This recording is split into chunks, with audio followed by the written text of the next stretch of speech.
Have you ever stood in a place so wild it felt alive, its heartbeat pulsing through the earth, its breath rustling the leaves?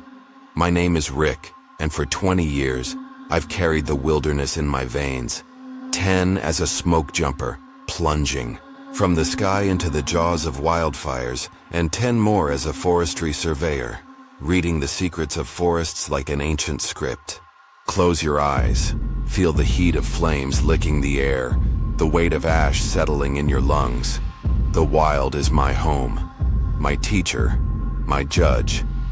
But beneath its beauty lies a shadow, a truth I wasn't ready to face. This is where my story begins, not in the light of day, but in the smoldering ruins of a world untouched by time. The forest has always called to me, its voice a low hum in my blood. As a boy, I'd wander the woods near my home, tracing deer trails, climbing oaks until the world below vanished. The trees were my refuge, their branches cradling my dreams. When I became a smoke jumper, that call turned into a roar.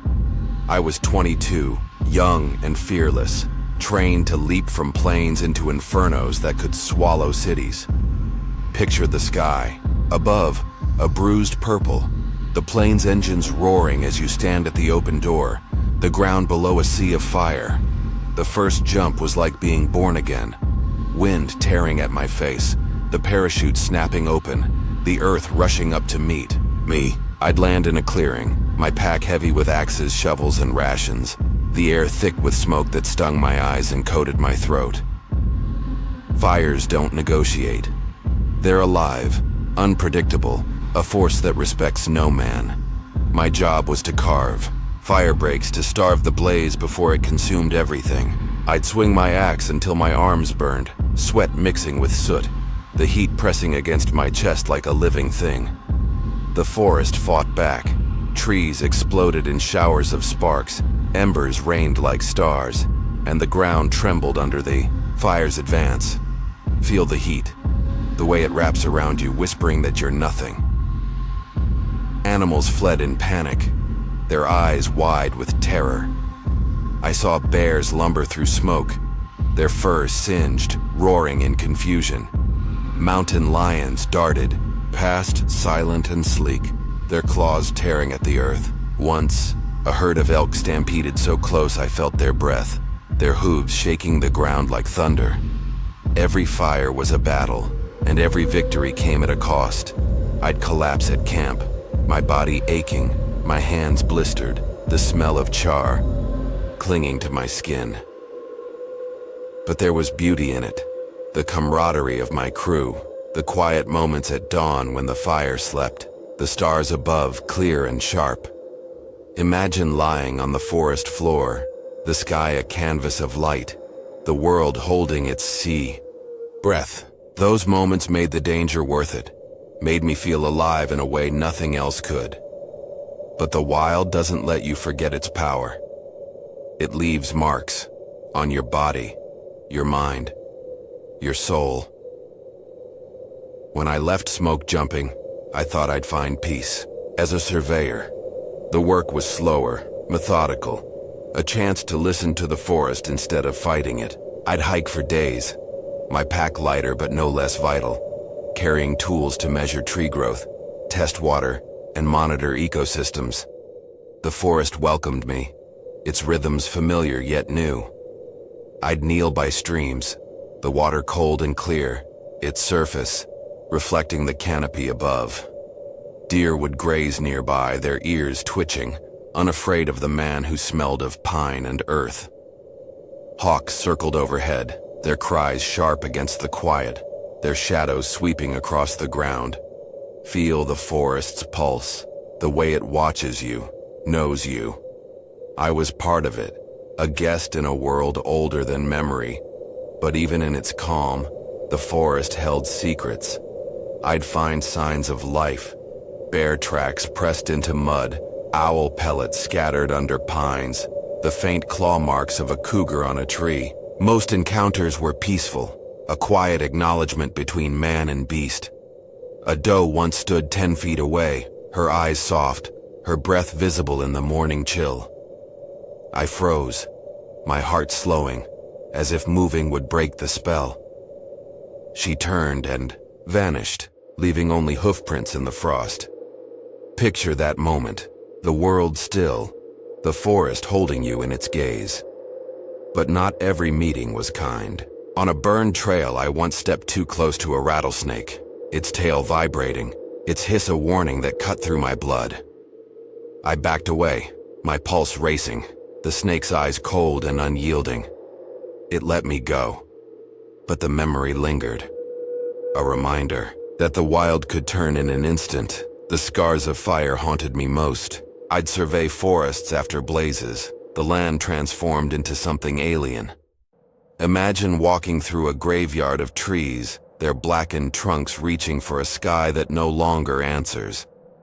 The air was heavy with ash, the ground crunching underfoot, every step stirring ghosts of the life that once thrived. The silence was deafening. No birds, no wind, no hum of insects. It was as if the forest's soul had been drained, leaving only a husk. I found a deer once, half buried in soot, its body twisted, its eyes staring blankly at nothing. Feel the weight of that sight, the way it clings to you, refuses to let go. I knelt beside it, my hands trembling, the ash smearing my gloves like a mark of guilt. That image stayed with me, a wound that never healed. Every survey was a journey into the unknown. I'd hike miles from any road, my GPS a fragile link to civilization. The forest changed with every step, dense pines giving way to open meadows, rocky slopes rising to meet the sky. I'd climb ridges, the wind sharp against my face, the view stretching to horizons unbroken by man. Picture yourself alone, the world vast and indifferent, your only company the shadows. At night, I'd camp under stars so bright they felt alive, their light cold and distant. The forest whispered in the dark, leaves rustling, branches creaking, the faint call of an owl. I'd lie in my tent, my body tired but my mind alert, the wild's presence a constant weight. I thought I knew the forest, thought I'd seen its every face. I'd walked through flames, faced beasts, and stood in the ashes of destruction. Feel the confidence, the pride, the belief that you've conquered the wild. But I was wrong. The wilderness is deeper than any man can fathom. Its secrets guarded by forces older than fire, stronger than fear. You're not ready for what's coming. No one is. My work shaped me, gave me purpose, but it also left me vulnerable, unprepared for the truths I'd uncover in Idaho. Picture me now. A man who thought he knew the wild, standing on the edge of a darkness he couldn't imagine. This is only the beginning, and the forest is waiting. That night, as I lay in my tent, the forest's whispers grew louder, a warning I couldn't yet understand. I'd walked through fire, knelt in the ashes of ruined woods, felt the gaze of deer and the hiss of snakes. I thought I knew the wild, thought I'd earned its trust. Feel the weight of that arrogance, the way it blinds you to what's coming.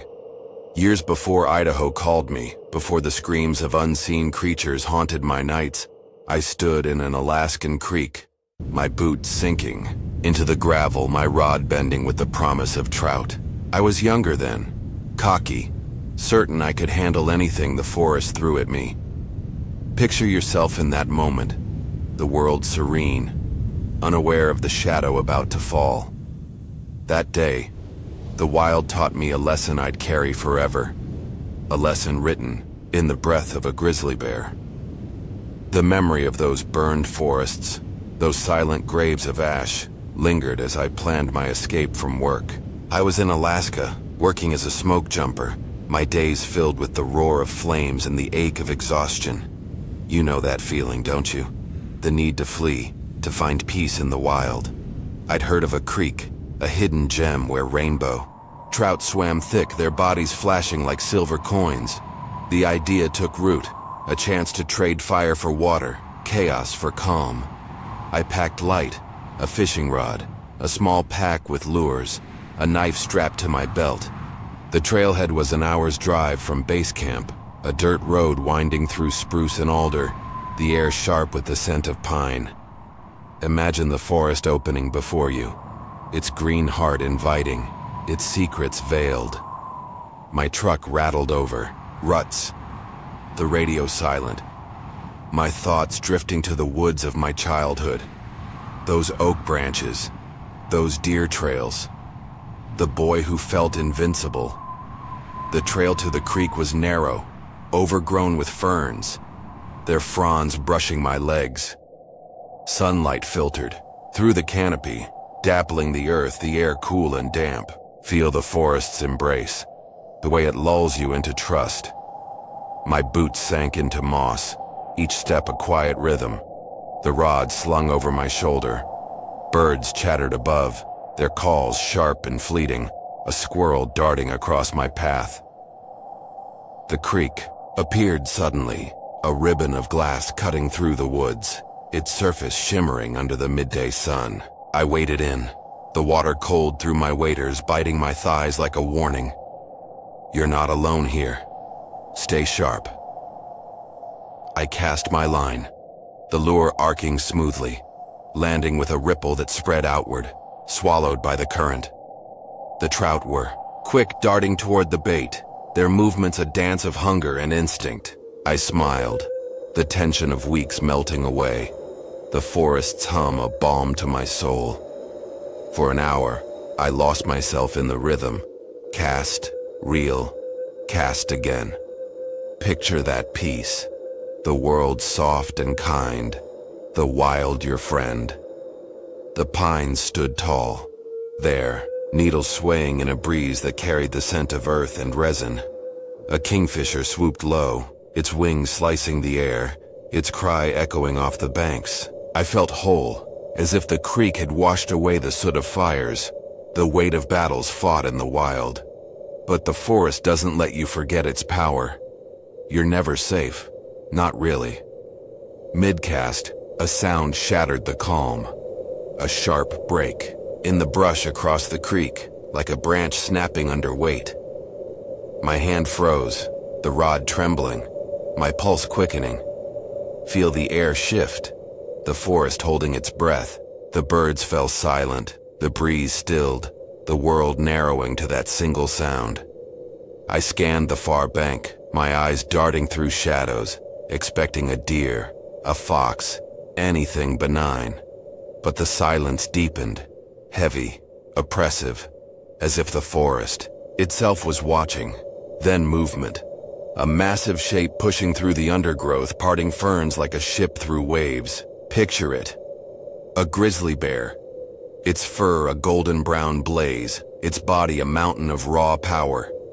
It stepped into the light, its shoulders broad, its head low, swaying as it scented the air. My breath caught, my chest tightening, every instinct screaming, to run. You can't. Running is death. The bear was enormous, easily 8 feet if it stood, its claws long and curved, glinting like knives. Its eyes, dark and deep, scanned the creek, not yet seeing me. I stood frozen, waist deep in water, the rod slipping in my sweating palms, my heart pounding so loud I feared it would betray me. Feel that fear, the way it roots you, strips you bare. I knew the rules. Don't run, don't fight, be small. But knowing and doing are worlds apart when death stares you down. The bear lumbered forward, its paws sinking into the soft bank, each step sending ripples through the water. Feel the earth tremble, the bear's presence a weight on your soul. It swiped at the creek, a casual motion that sent a spray of droplets sparkling in the sun. A trout flipped into the air, caught in its jaws, the faint crunch of bones a chilling reminder of its strength. I shifted upstream, my boots slipping on slick rocks, my movement slow, deliberate. Stay calm. Move now. The bear paused, its head turning, its eyes locking onto me. Picture those eyes, ancient, unyielding, seeing through you. Time stopped, the world shrinking to that gaze, primal, indifferent, a force beyond reason. I was no longer Rick, the smoke jumper, the man who'd faced fire. I was nothing, a fleeting shadow in the bear's domain. I spoke, my voice barely audible, trembling but steady. "Easy, big guy. I'm leaving. No harm here." Imagine your words, fragile, the only shield you have. The bear tilted its head, its ears twitching, its nostrils flaring as it caught my scent. Sweat, fear, the faint tang of metal from my knife. Its breath was visible, a cloud in the cool air, its smell reaching me, musky, like wet fur and forest decay. I took another step back, my eyes never leaving its face, my body tensed for the charge I dreaded. You're balancing on a knife's edge, one mistake and you're gone. The bear huffed, its lips curling to reveal teeth yellowed and sharp, a low rumble vibrating in my chest. I kept moving, the water dragging at my legs, the bank seeming an eternity away. My words became a chant, a plea to the wild. "I'm going, buddy. You're in charge." Minutes stretched, each step a victory, each breath a risk. Feel the tension, the way it coils tighter with every second. The bear watched, its gaze unwavering, its body poised, a spring of power ready to uncoil. My mind flashed to stories I'd heard, maulings, men torn apart, their screams lost in the wilderness. Picture their faces, their blood staining the earth. I pushed the thoughts away, focusing on the bank, now just feet away. The bear shifted, its head lowering, its eyes narrowing. My stomach dropped, my blood running cold. "It's going to charge. You're not fast enough." But it didn't. It turned, its movement slow and deliberate, and waded downstream, its paws splashing as it hunted again. Feel the relief, fragile, tainted by dread. I stood there, the water numbing my legs, my chest heaving, my eyes fixed on its retreating form. It swiped at the creek, another trout caught, its focus no longer on me. Only then did I move, backing toward the bank, my legs shaking, my hands clutching the rod like a lifeline. Don't trust the calm. Keep moving. Ice reached solid ground, the grass soft under my boots, the forest's hum returning, birds chirping, leaves rustling, the world waking. I collapsed against a tree, my breath ragged, my body trembling as the adrenaline faded. You're alive, but you're not the same. The bear was gone, lost in the brush, but its shadow lingered, a weight in my chest. I packed my gear, my hands, unsteady, the rod now a reminder of my fragility.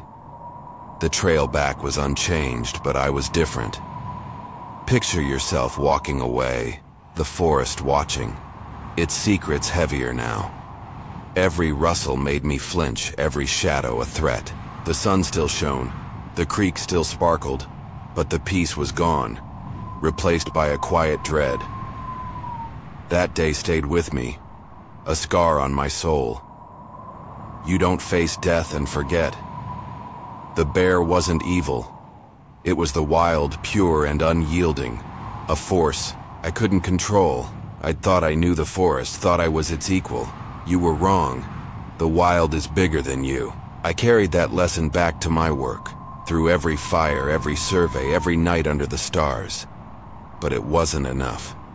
Feel the unease, the sense that something bigger waits.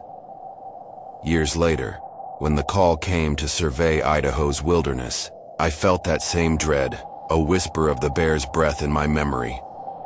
You're not ready for what's coming. No one is. The forests of Gospel Hump and Frank Church were waiting, and they held truths far darker than a grizzly's gaze. The bear's eyes still burned in my memory, a reminder that the wild could turn on you in an instant. I'd walked away from that Alaskan creek, my legs trembling, my arrogance shattered by the grizzly's gaze. I thought I'd learned my lesson, thought I understood the forest's power. Feel that unease, the way it lingers, whispering of dangers yet to come. Years later, in the spring of 2024, a new challenge loomed, one that made Alaska seem tame. The Gospel Hump and Frank Church wilderness areas in Idaho called their vastness a test unlike any I'd faced.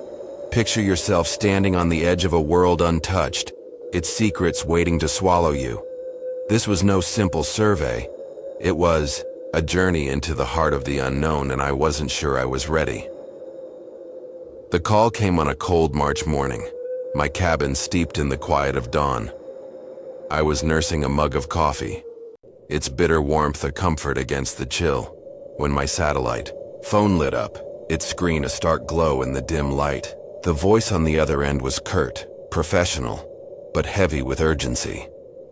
The Gospel Hump and Frank Church wildernesses hadn't been surveyed since the pandemic, their ecosystems a mystery after years of neglect.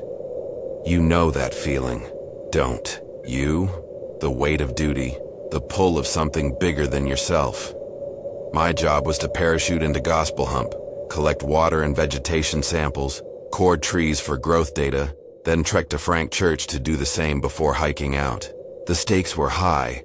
Changes in water quality, pests, or plant life could spell disaster for these untouched lands. I agreed, my voice steady, but inside, the bear's breath haunted me, a warning I couldn't shake. I spread my maps across the table, their creases worn from years of use. Picture the lines and contours, each one a promise of challenge.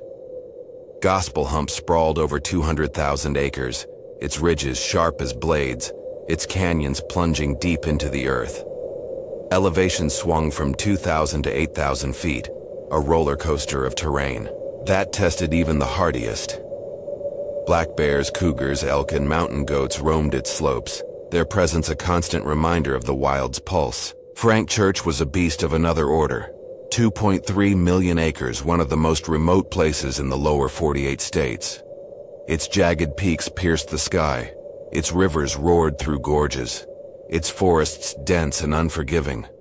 Grizzlies, wolves, moose, even wolverines called it home, their tracks a map of survival.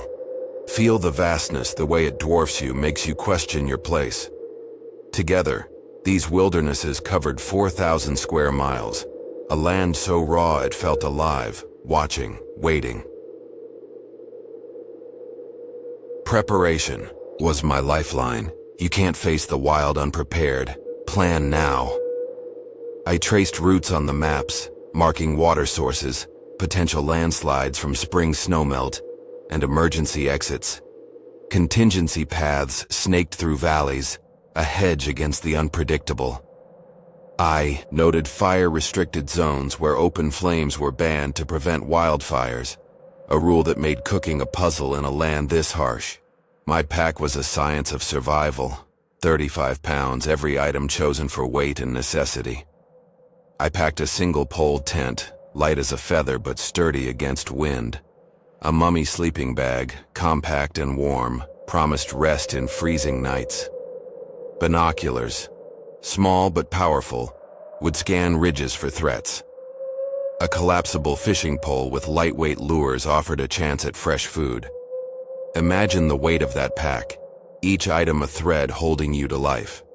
Food rations were minimal: jerky, trail, mixed dried fruit, enough to sustain but not burden. For fire, I carried a flint striker and a lighter, redundancy a must in a place where a spark could mean survival. Weapons were a grim necessity. You don't want to use them, but you must be ready. I packed a 4-shot tranquilizer gun, its darts, designed to sedate a 300-pound black bear in minutes, giving me time to escape or tag an animal. A friend's story, a surveyor mauled when his single-shot dart missed, had convinced me to invest in the multi-shot model. My .357 firearm was a last resort, its weight cold and final, a promise I hoped never to keep. Feel the gun in your hand, its power a lie against the wild. Clothing was layered for Idaho's fickle weather, moisture-wicking base layers, durable hiking pants, a waterproof shell. My GPS was my guide, backed by maps and a compass. Cell signals, useless in these depths. A satellite phone was my only link to the world, its battery a precious resource. A digital camera, first aid kit with a tourniquet, utensils and a multi-tool completed the load. Picture yourself packing, each choice a bet on your survival. The wildernesses had rules as unforgiving as their terrain. Motorized vehicles and tools like chainsaws were banned, forcing every task to be done by hand. Imagine the silence broken only by your breath, your steps. Fire restrictions meant cold nights or careful planning, the risk of a blaze too great in these tinder-dry lands. I studied the wildlife, their habits burned into my mind. Black bears and gospel hump were shy but curious, their claws leaving scars on trees. Cougars stalked silently, their eyes glinting in dusk. Frank Church's grizzlies were fiercer, their roars echoing through canyons, a memory of Alaska's bear stirring my unease. Wolves hunted in packs, their howls a chorus of the night, while wolverines, small but savage, feared nothing. Feel their presence, the way they watch, unseen, but always there. I'd faced animals before, deer grazing unafraid, snakes hissing warnings, but these lands felt different, their creatures guardians of a deeper secret. Nights in my cabin were restless, the maps haunting my dreams. You felt it, haven't you? The pull of a place you're not sure you should go. I'd wake in the dark, my heart racing, the bear's gaze merging with visions of Idaho's peaks. I'd light a lamp, pore over my plans, double-checking routes, recalculating risks. The memory of ash-covered forests, of that deer carcass frozen in death, crept into my thoughts. Picture those blackened trees, their silence a warning. I'd faced fire, faced beasts, but this felt bigger, as if the wilderness itself was testing me. I told myself it was just another job, that my experience, smoke jumping, surveying, would carry me through. You're lying to yourself. You know it. The bear had shown me my limits and Idaho promised to push them further. By mid-June, permits were secured faster than usual, the urgency of the mission cutting through red tape. Feel the clock ticking, the pressure building. My departure was set for early July, just after the holiday. I drove to McCall, Idaho, the town a quiet outpost against the wild's edge. The airfield was small, a strip of asphalt dwarfed by mountains. The Twin Otter plane waited, its engines idling, a workhorse built for rugged terrain. Picture the plane, its hum a promise of adventure, its shadow a hint of risk. I met the pilot, a grizzled man with eyes that knew the sky's moods. We loaded my gear, the pack heavier now, a physical weight matching the one in my chest. I climbed, aboard, the cabin tight and functional, the smell of fuel sharp in my nose. Feel the anticipation, the mix of thrill and fear. As the plane taxied, I stared out the window, McCall fading into a patchwork of green. You're leaving the world behind. There's no turning back. The engines roared, the plane lifting, the ground falling away. At 12,000 feet, Gospel Hump stretched below, an emerald sea of ridges and valleys, its streams glinting like veins. Picture that vastness, the way it humbles you, makes you small. My parachute, a square rig model, was strapped tight, its fabric a fragile shield against gravity. The pilot signaled, his voice calm over the headset. I stood, my heart racing. The open door, a portal to the wild. Feel the wind, the rush, the moment before you leap. The bear's eyes flashed in my mind, a warning I couldn't heed. I took a breath, the air cold and thin, and stepped into the abyss, unaware of the terrors waiting below. The wind roared past the open door of the Twin Otter, a cold blade against my face as Gospel Hump sprawled below like a beast waiting to swallow me. I stood on the edge, my parachute strapped tight, my heart pounding with a mix of thrill and dread. The bear's gaze from Alaska, the ash-covered deer from burned forests, the whispers of Idaho's untamed wilderness, they all pressed against my mind, a warning I couldn't ignore. Feel that moment, the leap into the unknown, where control slips away. I was no stranger to danger, no novice to the wild's demands, but something about this mission felt different, heavier, as if the forest itself was watching. This was my first day in Gospel Hump, the start of a survey that would test me in ways I couldn't yet fathom. And the silence of the wild was louder than I'd ever known. I took a breath, the air sharp and thin at 12,000 feet, and stepped into the void.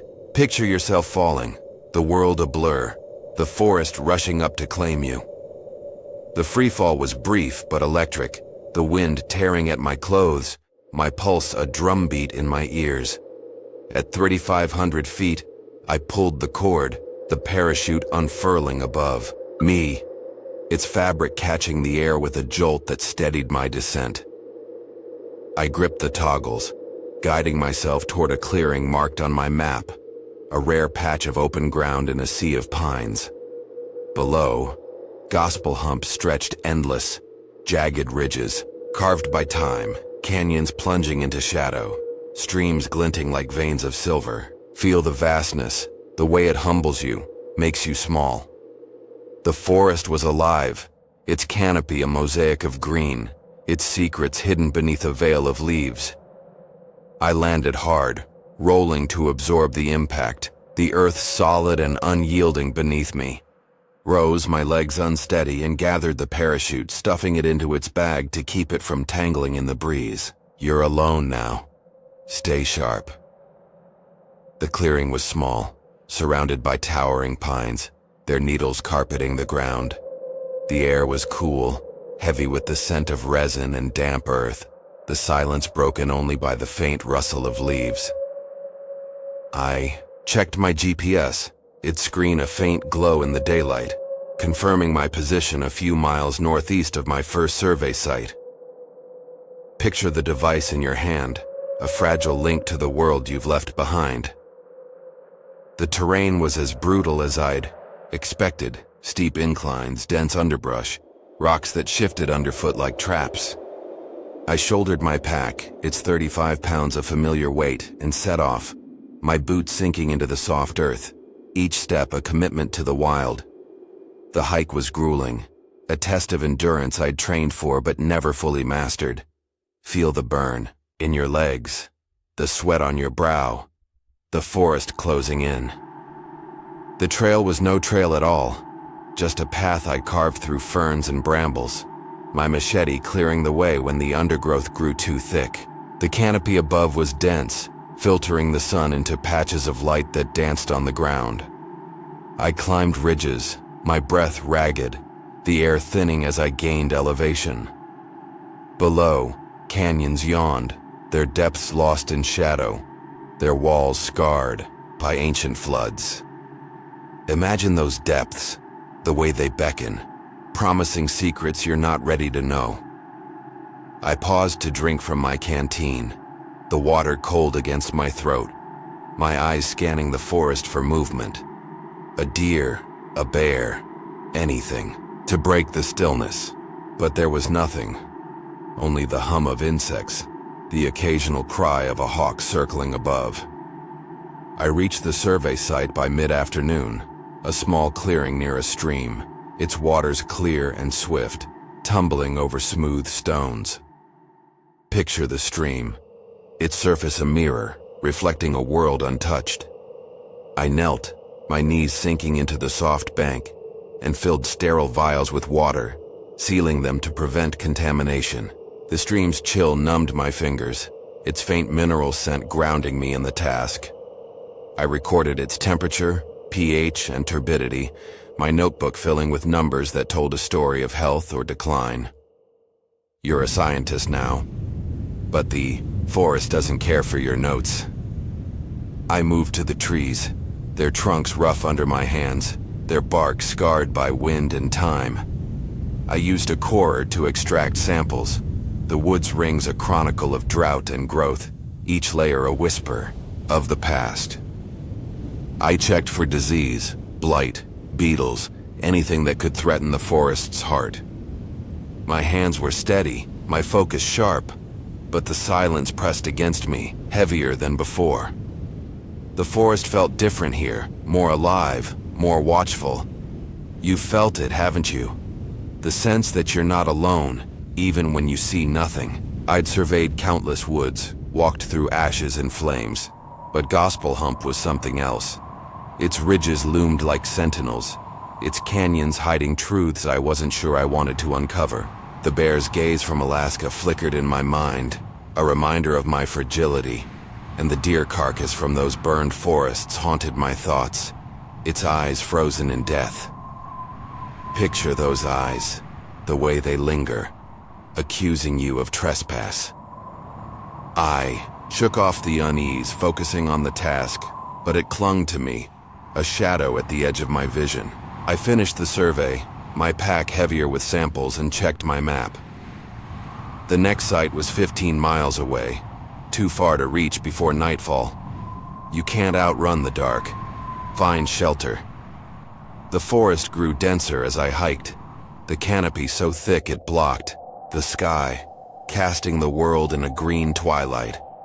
Feel the trees closing in, their branches reaching, their whispers growing louder. I pushed through underbrush, my boots catching on roots, my breath coming in short bursts. The terrain was unforgiving. Rocks rolled underfoot, slopes rose steep and sudden, forcing me to scramble on hands and knees. I was alone, miles from any road, my GPS the only proof I hadn't vanished into the wild. Imagine that isolation, the way it strips you bare, leaves you raw. The bear's breath, the ash of burned forests, the weight of my pack, they all pressed against me, a chorus of warnings I couldn't heed. I kept moving, driven by duty, by the need to prove I could conquer this place, but the forest had other plans. By dusk, I found a camp spot, a small hollow shielded by dense foliage, its scent masking my own. Picture the hollow, a fragile sanctuary in a world that doesn't want you. I pitched my tent, its single pole sturdy but frail against the vastness around me. The stream was nearby, its soft murmur a deceptive lullaby, its waters reflecting the fading light. I ate a quick meal, jerky and trail mix, the taste dry and mechanical, my eyes scanning the trees for movement. You're not safe here, stay alert.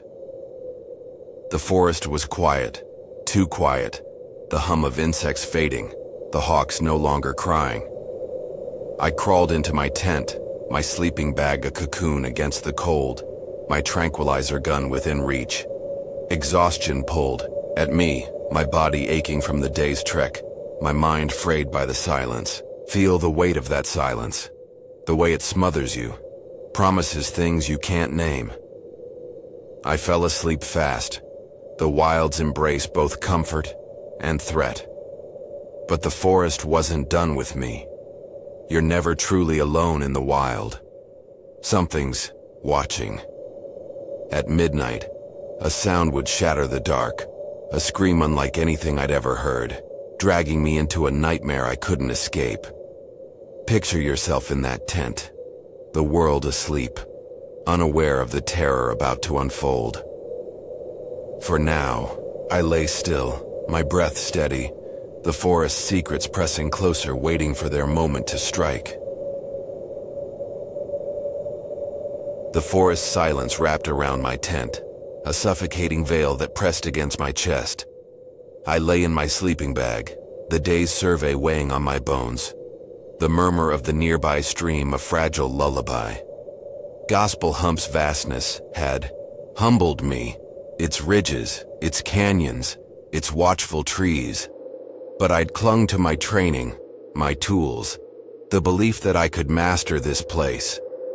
Feel that fragile confidence, the way it crumbles when the dark speaks.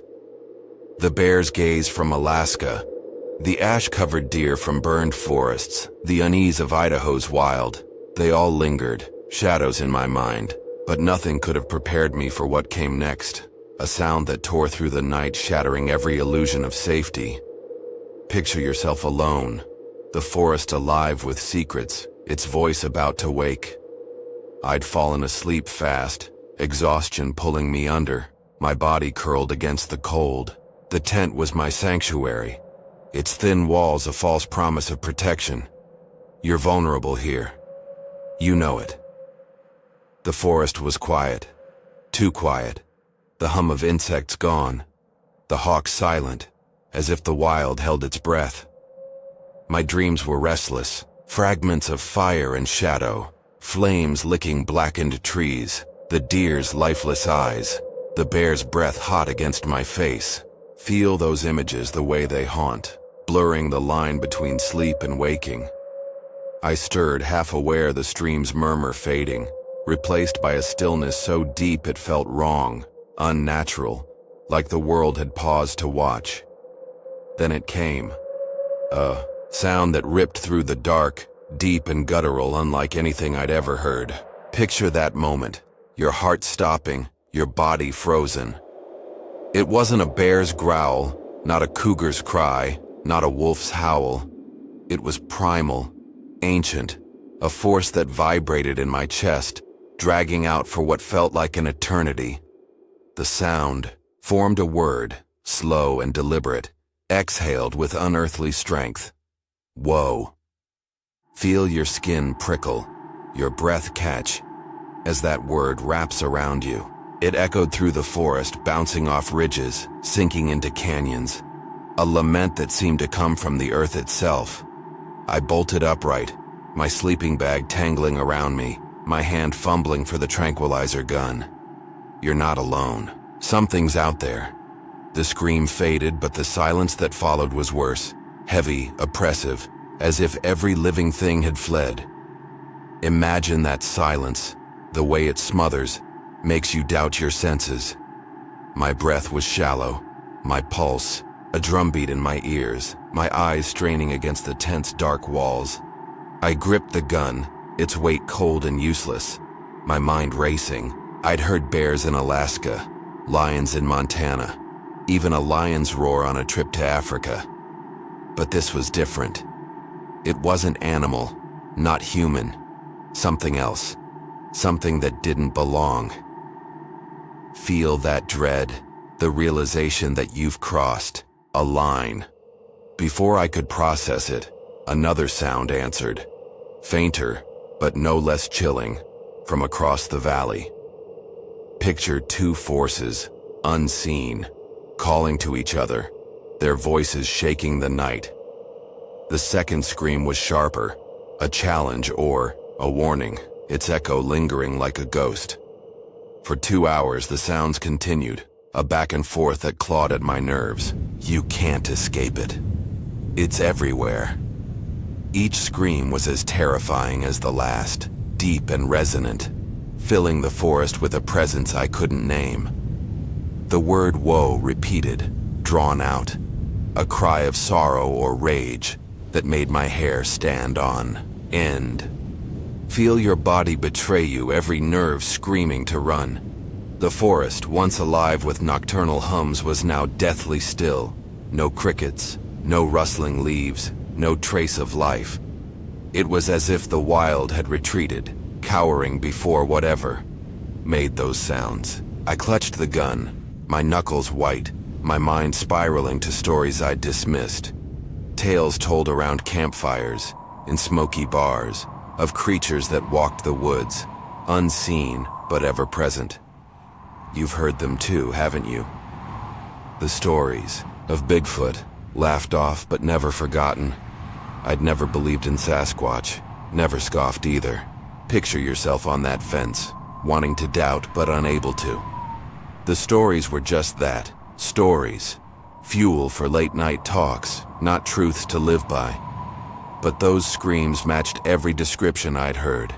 Deep, guttural, inhuman. A sound that carried the weight of something massive, something real. Feel the doubt erode, the fear taking root. I tried to rationalize. A bear, a wolf, some rare animal I didn't know. But the bear in Alaska hadn't sounded like this, its growl a mere echo of this force. The deer's lifeless eyes flashed. In my mind, a warning from those burned forests, a sign I'd ignored. You're trespassing, you don't belong here. The screams grew closer, their rhythm erratic, as if the creatures were circling, testing, drawing near. I lay rigid, my breath shallow, my eyes fixed on the tent's zipper, half expecting it to slide open. Imagine that fear, the certainty that something's just outside. My hand trembled on the gun, its darts useless against a force this vast. I whispered to myself, a mantra to stay sane. It's just sound. It can't hurt you. You're lying. You know it.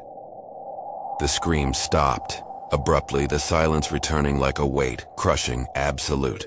I waited, my body tensed, expecting another cry, but none came. Feel that pause, the way it taunts, makes you question. Minutes passed, then hours, the forest still, the stream's murmur faint again. I didn't sleep, couldn't, my nerves frayed, my mind replaying those sounds, their word, woe, etched into my soul. Dawn came late, the sunlight struggling through the canopy, its glow weak and cold. Picture the forest waking, but you're not the same.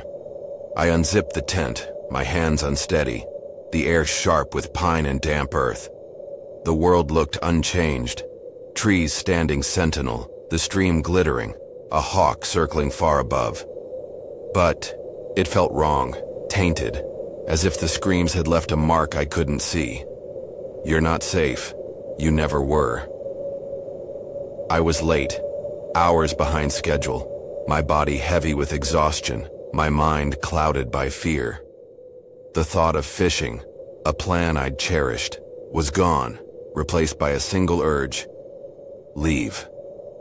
I packed quickly, my tent stowed, my pack shouldered, my eyes darting to the trees. Feel the need to run, the forest watching, its secrets closing in. I checked my map. The next survey site 11 miles away. A mountain pass between us. You can't stay here.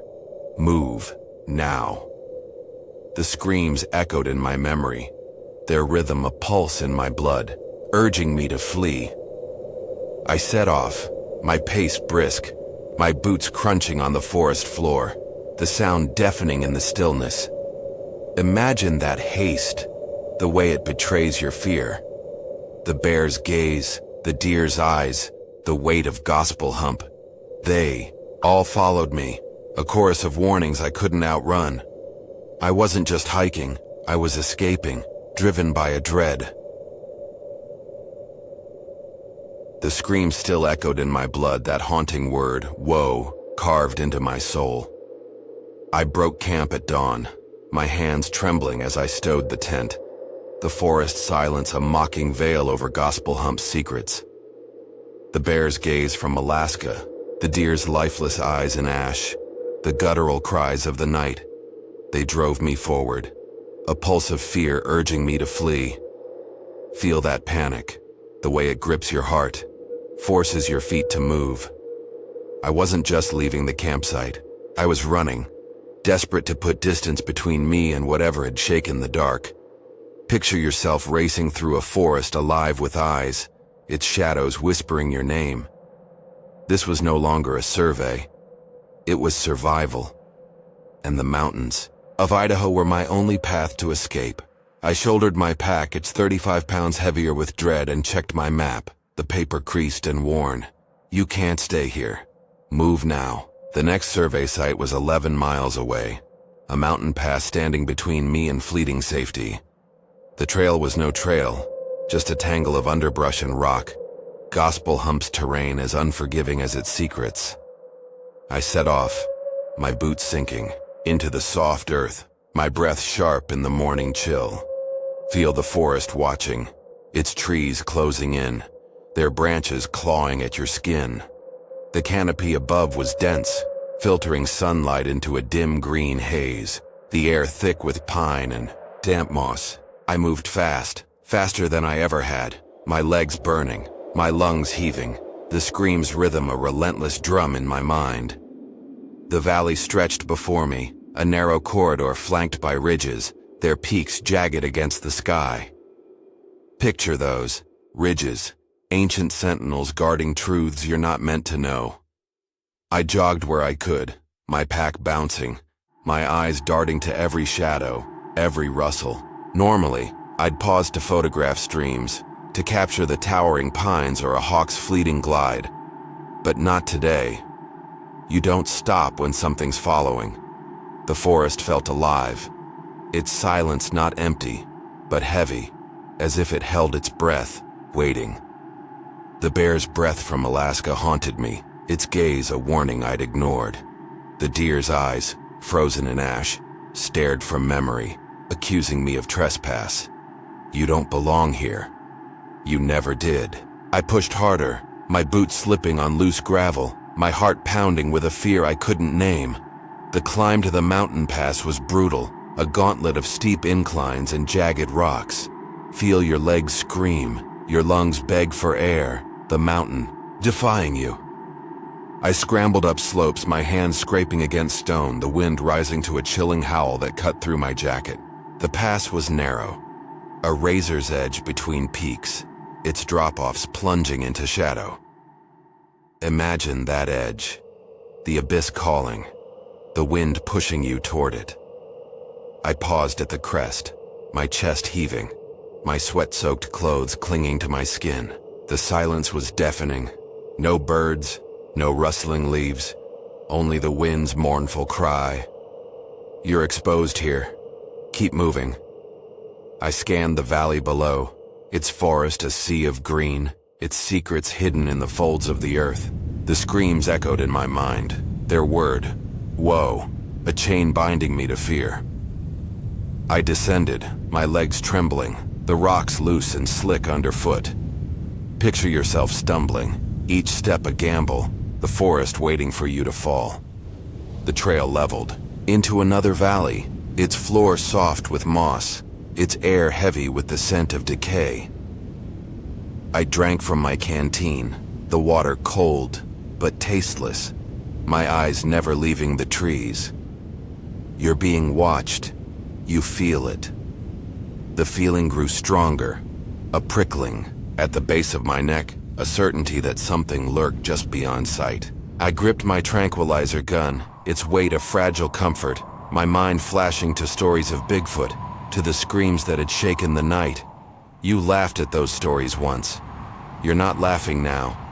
I moved faster, my pace near a run, the forest blurring around me, its shadows stretching like fingers. I reached the survey site in under 5 hours, a pace I'd never thought possible. Feel that triumph fleeting, tainted by fear. The clearing was small, a patch of mossy ground near a stream, its waters swift and clear. I collapsed, my chest heaving, my muscles aching, the scream still ringing in my ears. You're not safe, yet. Get to work. I forced myself to focus, kneeling by the stream, filling vials with water, my hands steady despite the fear. I recorded its properties, temperature, pH, clarity, my notebook a shield against the unknown. You're a scientist, but science can't explain this. I cored nearby trees, their rings a map of time, their bark rough under my fingers. I checked for disease, my eyes scanning for blight, but my mind was elsewhere, tethered to the forest's gaze. The feeling of being watched never left, a shadow at the edge of my vision. Picture that sensation, the way it crawls under your skin makes you doubt. I ate jerky and trail mix, the food dry and mechanical, my eyes darting to the trees. The screams had stopped, but their presence lingered, a weight in the air. I packed, my equipment, my movements quick, my glance straying to the underbrush. You're not paranoid, something's out there. I checked my map, The next site 12 miles away, another mountain in my path. I'd planned to skirt its side to save energy, but now I chose to summit, craving the visibility, the illusion of control. You need to see what's coming. Climb now. The hike began straightforward, a gentle slope through pines, but it soon turned grueling.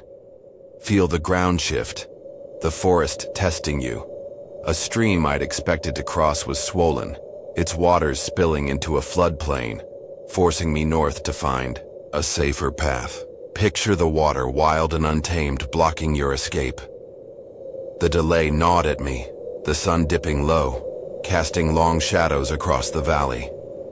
I reached the mountain's base, its peak looming, its slopes rocky and uneven. I climbed, my boots gripping stone, my breath ragged, the forest falling away below. You're climbing to safety, but safety's a lie. The air grew colder, the wind sharper, the sky a blaze of orange and gold as dusk settled in. I reached the summit by nightfall, the stars emerging, faint at first, but growing bright against the dark. Picture the stars, their light cold and distant, witnesses to your fear.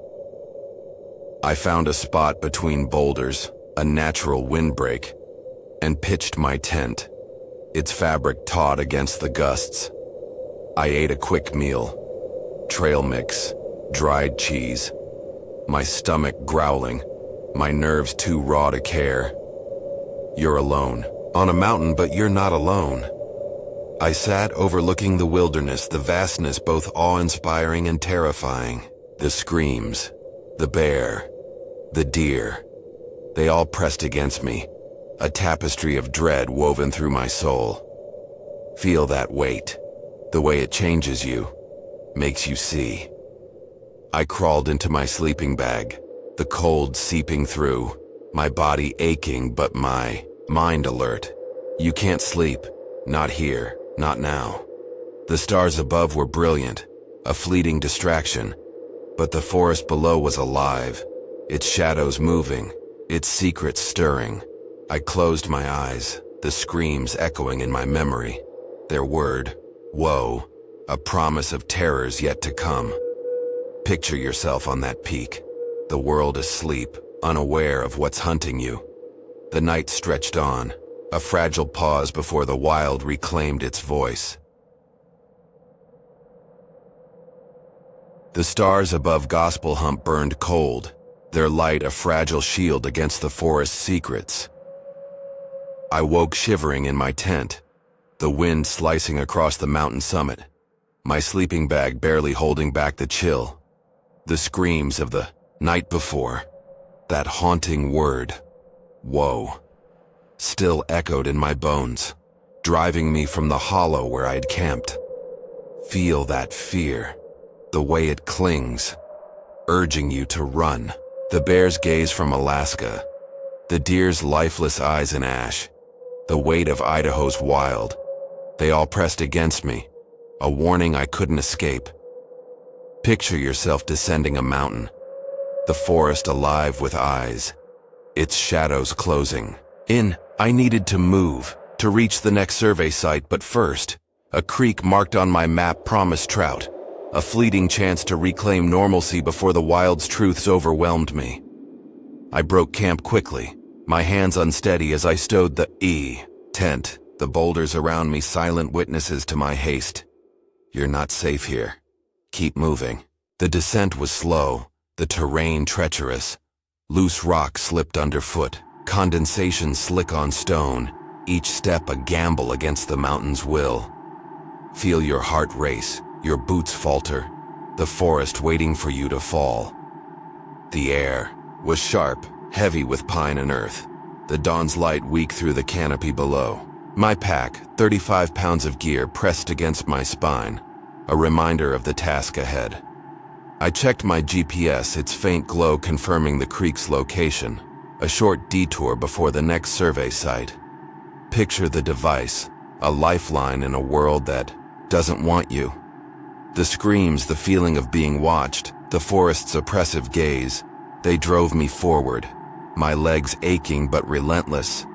The forest welcomed me with stillness, its pines towering, their needles carpeting the ground. Imagine those trees, ancient and unyielding, guarding secrets older than time. I followed a deer trail hugging the creek's edge, its waters a soft murmur, its surface glinting in the morning sun. The plan was simple: catch a trout, cook it, over a permitted fire, recharge before the grueling hike ahead. You're hungry, aren't you? The wild offers, but it always takes. I set down my pack, my stomach growling, and assembled my fishing pole, its lightweight lures a promise of sustenance. I cast my line, the lure arcing gracefully, landing with a ripple that spread across the water. Feel that moment, the illusion of peace, the forest lulling you. The trout were quick, their silver bodies flashing beneath the surface, darting toward the bait. For a fleeting second, I was back in Alaska, before the bear, before the screams, a man at ease in the wild. But the forest doesn't let you forget. You're never alone, stay sharp. I was reeling in a trout, its scales shimmering, when a heavy rustle broke the quiet, a sound too deliberate, too close. Picture that instant, your breath catching, the world shifting. My hand froze, the pole trembling, my eyes scanning the far bank. The air thickened, the stream's murmur fading, the forest falling silent. No birds, no insects, just a stillness that pressed against my chest. Feel that silence, the way it smothers, warns you of what's coming. I thought of the bear in Alaska, its massive frame, its unyielding gaze. But this was different, heavier, more purposeful. I set the pole down, my hand reaching for the tranquilizer, gun, my pulse a drumbeat in my ears. You're not ready. You know it. The rustling grew louder, branches parting, the ground trembling under a weight no bear could carry. Then I saw it, standing in the creek, 50 feet away, a creature beyond comprehension. Picture it, 9 feet tall, its body a wall of muscle, its presence a force that stops your heart. Its broad shoulders were draped in matted dark brown hair, wet and clinging, its frame dwarfing the trees around it. Its face was a haunting blend of human and ape, deep-set eyes locking onto mine, piercing through me with an intelligence that wasn't animal, wasn't human. Feel those eyes, ancient, knowing, seeing your soul. It stood motionless, water lapping at its thighs, its chest rising with slow, deliberate breaths. I couldn't move, couldn't think, my body betraying me as fear and awe clashed within. You're facing the impossible. Accept it. This was no bear, no myth. This was real. A being that owned the forest, a guardian of its secrets. I whispered, my voice barely audible, the words trembling. I'm leaving. No trouble here. Imagine your voice, fragile, a plea to something beyond reason. The creature tilted its head, its eyes narrowing, as if studying me, weighing my existence. A gust carried its scent, earthy, coppery, like wet soil and blood. A smell that sank into my bones. Feel that scent, the way it marks you, claims you. My hand tightened on the gun, its darts useless against this titan. My mind flashing to the screams, to woe, to the stories I'd dismissed. You laughed at Bigfoot once, you're not laughing now. I backed away, my boots slipping on the bank, my eyes never leaving its face. The creature didn't move, its presence a weight that crushed my resolve, its silence louder than any scream. My foot caught on a root, and I fell, my pack slamming into my back, my chest hitting the ground. Picture that fall, the world spinning, the creature watching. I scrambled to my feet, my breath ragged, my eyes darting to the creek. It was gone, vanished into the forest's embrace, leaving only ripples in the water, a trace of its power. you're alone again. But you're not. I stood frozen, my heart pounding, my mind reeling. The bear in Alaska had been terrifying, but this was something else. Something that knew me, saw me, chose to let me go. Feel that truth, the way it shatters you, leaves you raw. I grabbed my pack, my hands shaking, my only thought to run, to reach the next survey site to escape this place. Before I could move, a sound tore through the forest, a deep guttural cry, the same as the night before, echoing with woe. Feel your blood run cold, your body scream to flee. It came from the trees, close, too close, answered by another from across the valley, sharper, angrier. Picture those voices, two titans claiming their domain, marking you as prey. They knew I was here, had known all along. This wasn't my forest. It was theirs, and I was an intruder, a trespasser in a world I didn't understand. You're in their territory. Run now. I bolted, my pack bouncing, my boots pounding the earth, the deer trail blurring beneath me. The screams followed, their rhythm a pulse in my blood, urging me faster, deeper into the wild. I ran for miles, my lungs burning, my legs screaming, the forest a maze of shadow and stone. Feel that flight, the way it consumes you, leaves you. Nothing. I reached the survey site by dusk, a small clearing near a ridge, its ground soft with moss. I collapsed, my chest heaving, my body spent, the screams still ringing in my ears. You're not safe. You never will be. I forced myself to work, collecting samples, coring trees, my hands mechanical but my mind elsewhere, tethered to the creatures. Gaze. You saw it. You can't unsee it. The forest watched, its trees silent, its shadows alive, a presence I couldn't shake. I packed up, my glance straying to the underbrush, my heart heavy with the truth. I was in their domain, and they weren't done with me. The creature's eyes still burned in my mind, those deep-set orbs of the Bigfoot, staring from the creek, marking me as prey. I'd fled that stream, my legs carrying me through gospel humps tangled wild, to a survey site where I worked in a daze, the forest's gaze never lifting, the screams of woe, the bear's breath from Alaska, the deer's lifeless eyes in ash. They haunted every step, a chorus of dread that whispered, I didn't belong. Feel that terror, the way it roots in your bones, drives you deeper into the dark. I was in their territory, a trespasser in a world ruled by things I couldn't name, and yet I pushed on, driven by duty, by the frail hope of survival. Picture yourself alone, the forest alive with unseen hunters, its shadows tightening around you. At another creek, I sought solace, a trout to ease my hunger. But the wild had other plans, a creature more terrifying than any I'd faced, a beast that stood like a man. I left the survey site at dawn, my body aching, my mind frayed from the Bigfoot's gaze. You can't stay still. Move now. The next site was 10 miles away, a descent through gospel humps' unforgiving terrain, but a creek nearby beckoned, its promise of fish a faint echo of the plan I'd made back in my cabin. You're starving, aren't you? The wild tempts, but it never gives freely. I checked my map, its creases worn, and veered toward the creek, my boots sinking into the soft earth, the forest's silence heavy with intent. Feel the trees watching, their branches reaching, their secrets pressing closer. The trail was faint, a deer path winding through pines, their needles carpeting the ground, the air sharp with resin and decay.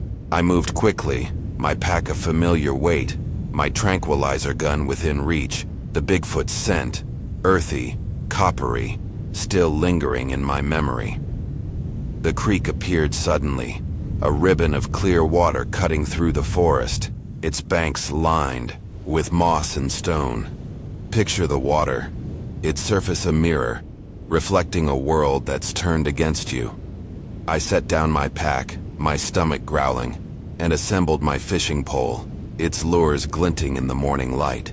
I cast my line, the motion mechanical, my eyes scanning the trees, the Bigfoot's face, half human, half ape, etched into my thoughts. You're trying to be normal, but normal's gone. The trout were quick, their silver bodies darting beneath. The surface, a fleeting distraction from the dread that clung to me.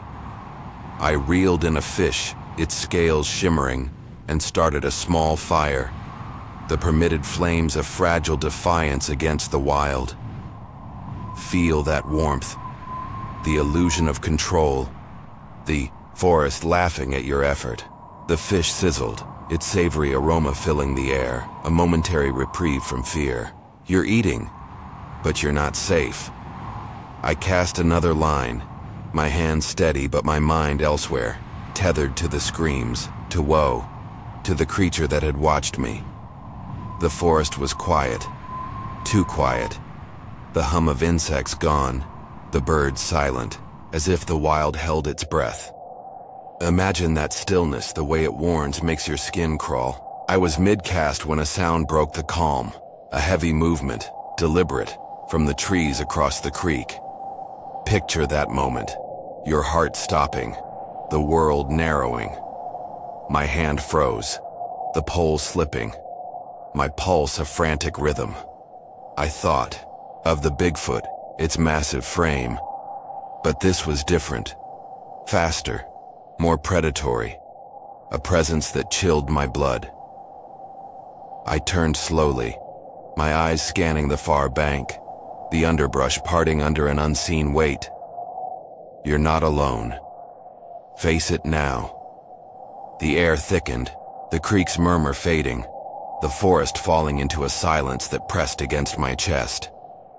I reached for the tranquilizer gun, its weight cold in my hand, my breath shallow as I waited. Feel that weight, the certainty of something coming, something worse. Then it emerged, stepping from the shadows, a creature that defied every rule of nature. Picture it, a wolf, but wrong, standing upright, its body a grotesque mockery of life. It was enormous, twice the size of any wolf, larger than a black bear, its head unnaturally large, its eyes glowing orange, unnatural, piercing through me. Its fur was black, matted, clinging to a muscular frame, its paws almost hand-like, its posture alien as if it mocked the form of a man. I froze, my body betraying me, my mind screaming one word: impossible. Feel that shock, the way it strips you bare, leaves you nothing. The creature stood across the creek less than 30 feet away, its gaze unblinking, its ears twitching as if hearing things I couldn't. Its body was poised, not like a dog but like a predator calculating, its arms hanging low, claws glinting in the dawn. Your prey now. Accept it. I whispered, my voice trembling, the same words I'd used with the bear, with the Bigfoot. I'm leaving. Easy now. Imagine your voice, a frail shield against a force that doesn't care. The creature tilted its head, its eyes narrowing, a gesture too human, too knowing. Its scent reached me. Rotting meat, wet fur, a stench that turned my stomach, sank into my soul. My hand tightened on the gun, its darts a laughable defense against this beast. You can't fight it. You know it. The creature moved, not lunging, but standing taller, its body shifting upright, its arms swaying, its claws catching the light. Picture that stance, a wolf walking like a man, a nightmare made flesh. My fear broke through, a wave that drowned reason, and I soiled myself, the shame fleeting in the face of terror. Feel that betrayal, your body failing, your mind screaming to act. I raised the gun, my hand shaking, and fired, the dart striking its chest. It flinched, its head jerking, but didn't fall. I fired again and again, unloading every dart, my breath ragged, my eyes locked on its orange gaze. You're fighting for your life. Don't stop. The creature staggered, its movements slowing, but it didn't collapse. It's not enough. Run, now. I turned, grabbing my pack, and bolted, the forest exploding behind me as the beast gave chase. Picture that pursuit. The ground shaking, the trees blurring, death closing in. Its footsteps were heavy, tearing through underbrush, its breath a ragged snarl that echoed in my ears. I ran, my lungs burning, my legs screaming, the creek's path guiding me, its waters a fading memory of peace. Feel your body push beyond its limits, the wild hunting you. The sounds grew fainter, the darts taking hold, and I dared a glance back. Nothing. Only shadows. The forest swallowing the beast. You're not safe. Keep running. I didn't stop, my pace frantic, my mind a whirl of fear and disbelief. What? Is this place? What lives here? I reached the next survey site by evening, a small clearing near a ridge, its ground rocky and bare. I collapsed, my chest heaving, my body spent, the creature's eyes, orange glowing, etched into my vision. You saw it. You can't unsee it. I set up my tent, my hands trembling, my eyes scanning the trees, the forest's silence a lie that hid its hunters. You're in their world now. Survive. I worked quickly, collecting samples, coring trees, my movements mechanical, my mind tethered to the beast, to Bigfoot, to the screams of woe. The forest watched, its shadows alive, a presence I couldn't shake. You're not alone. You never were. I crawled into my tent, my sleeping bag cold, my tranquilizer gun reloaded, my .357 within reach. You can't sleep, not here, not now. The night stretched on, the forest's secrets pressing closer, the creature's gaze a weight in my chest.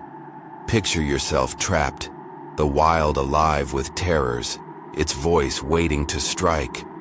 I was no longer a surveyor, no longer a man of fire and apps. I was prey, marked by beasts that ruled this land, and the worst was yet to come. The dogman's orange gaze still seared my vision, its upright form a nightmare that refused to fade. I lay in my tent, the forest's silence a cruel mockery of safety, my heart pounding with the certainty that Gospel Hump was no longer mine. Bigfoot's stare, the screams of woe, the bear's breath from Alaska, the deer's lifeless eyes in ash. They wove a tapestry of dread, binding me to this wild place, a trespasser in a realm ruled by beasts beyond reason. Feel that despair, the way it chokes you, leaves you grasping for hope. I was prey, marked by creatures that owned the night, and yet I clung to my task, my gear, the frail belief that I could survive. Picture yourself trapped on a mountaintop, the forest alive with hunters, its darkness about to unleash a storm. The wild had one final lesson, and it came with wind, rain, and eyes that glowed in the shadows. I'd pitched my tent in a rocky clearing, a ridge high above the forest, its boulders a fragile shield against the unknown. You're exposed here. Stay alert. The dogman's chase had drained me, my body aching, my mind frayed, the memory of its claws, its stench, rotting meat, wet fur, clinging to my soul. I gripped my tranquilizer gun, its darts reloaded, my .357 firearm a cold weight beside me, both useless against a force that defied nature. Feel those weapons, their false promise, the wild laughing at your effort. The night was still, the stars hidden by clouds, the air heavy with the scent of pine and impending rain. I tried to sleep, my sleeping bag damp from sweat, my breath shallow, but the forest gaze never lifted, a presence that pressed against the tent's thin walls. You're not alone. You know it. The wind stirred, a low moan that grew into a howl, rattling the tent's fabric, pulling at its stakes. Picture that wind, a living force, tearing at your sanctuary. The temperature dropped, the cold seeping through my bag, my body shivering as the forest came alive with chaos. Rain began, not falling but slashing, driven sideways by gusts that shook the mountain. Feel the rain, its icy sting, the way it blinds you. Lightning flashed, illuminating the tent for split seconds, casting shadows that danced like specters. A deep rumble followed, vibrating in my chest, the mountain trembling under the storm's wrath. You're at its mercy. Accept it. I gripped, my sleeping bag, my heart racing, the tent buckling under the wind's assault, every nerve taut with the fear it would collapse. The storm raged for what felt like hours, a relentless beast that swallowed the world. Imagine that chaos, the sky breaking, the forest vanishing in mist. The rain soaked everything, seeping through the tent's seams, pooling on the floor, my gear drenched, my resolve crumbling. Lightning struck closer, its light blinding, its sound a force that shook my bones. Feel your body tense, the certainty of being trapped. Nowhere to run.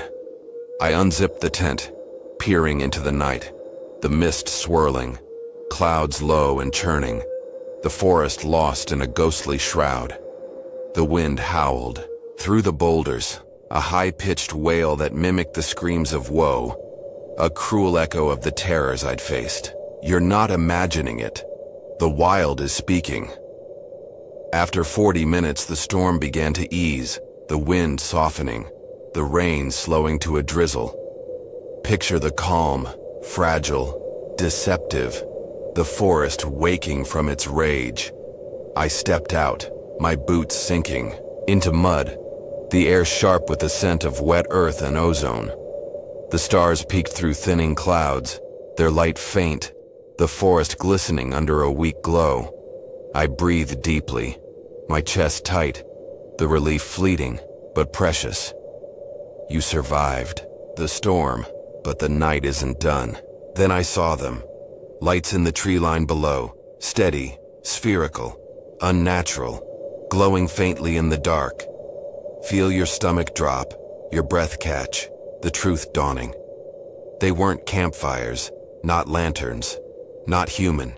They were high in the trees, hovering like orbs, a presence that chilled my blood. I fumbled back into the tent, my hands shaking, grabbing my flashlight and binoculars. You need to see. You can't look away. I moved to the ridge's edge, my boots slipping on wet stone, and trained the binoculars on the lights.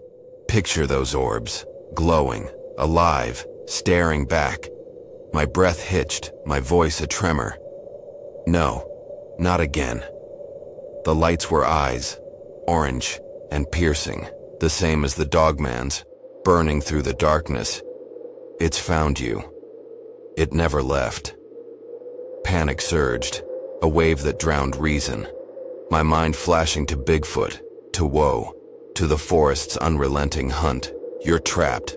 Face it now. The ridge was a death sentence, steep, slippery, impossible in the dark, but staying felt like surrender, like waiting for the beast to claim me.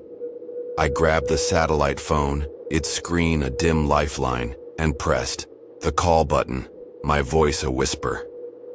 Please, answer. Imagine that call, your only link to the world, your hope fading. Carl's voice came through, groggy, distant. Rick, you okay? I choked out a reply, my words shaking. Alive, but not for long. Feel that admission, the weight of truth, the fear breaking through.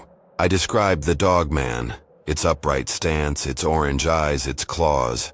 My voice cracking as I told him it was hunting me, that I'd hit it with darts, climbed 6,000 feet, and it was still here. Carl's tone sharpened, his calm an anchor I clung to. You're armed, right? Stand your ground, tranquilize it, shoot if you have to. You want to believe him, but you know better, I whispered. It stood like a man, Carl. Like a man. He paused, his breathing heavy, then spoke, cautious but firm. If you're sure, I can start extraction, but it'll take hours. Stay calm, Rick. You've got this. You don't have this. You're out of time. I gripped the phone, my eyes darting to the tree line, the light still glowing, unblinking. A sound broke the silence, a branch snapping below, heavy, deliberate, closer than before. Picture that sound, a warning, the beast drawing near. My breath quickened, my hands trembling as I unzipped the tent, peering into the dark. The stars cast faint light, but the shadows between the trees were impenetrable, alive with menace. It's here. Act now. Another sound, closer. A low, guttural rumble that sent a jolt through me. Feel your body scream, your mind begging to run. It came from beyond the boulders where the ridge gave way to a path down the mountain. I positioned myself, the tranquilizer gun raised, my hand shaking but steady, my .357 ready in my other hand. You're fighting for your life. Don't falter. A shadow moved, subtle at first, blending with the night, but then it stepped into the starlight. A massive form, 8 feet tall, its damp fur clinging to its frame, its orange eyes burning. Picture the dogman, upright, claws glinting, its gaze locking onto you. It was the same beast, its body a grotesque parody, its head swiveling, ears twitching, sniffing the air for me. I whispered, barely audible, "I'm leaving. Back off. Your words mean nothing." It knows. The creature stepped closer, its claws scraping stone, its breath visible in the cold. A cloud of menace. I fired the tranquilizer gun, the dart striking its shoulder, its body flinching but not falling. It's not enough. Keep going. I fired again, and again, emptying the chamber. The creature staggering, its head shaking as if fighting the darts. You're out of time. Act now. I switched to the .357, my hand trembling, and fired, the gunshot tearing through the night, the creature lurching back, its roar a primal force that shook the ridge. Feel that sound. The way it breaks you, confirms your fear. It clutched its side, its claws glinting, and vanished into the dark, its footsteps fading, the forest swallowing its wrath. I sat trembling, the gun still raised, my breath ragged, my eyes scanning the shadows. You're alive, but for how long? I called Carl, my voice shaking, demanding extraction. No hesitation this time. You can't stay. You won't survive. We settled on a point 30 miles northeast, a road dividing the wilderness, the only way out. Picture that plan. A fragile hope, the forest fighting to keep you. I didn't sleep, my back against a boulder, weapons in hand, the night stretching endless, the dogman's eyes a weight I couldn't shake. You're marked now. The wild won't let you go. The dogman's glowing eyes still haunted me, their orange blaze a brand on my soul. I sat in my tent, the storm's echoes fading, the ridge's boulders cold against my back, my weapons clutched like lifelines.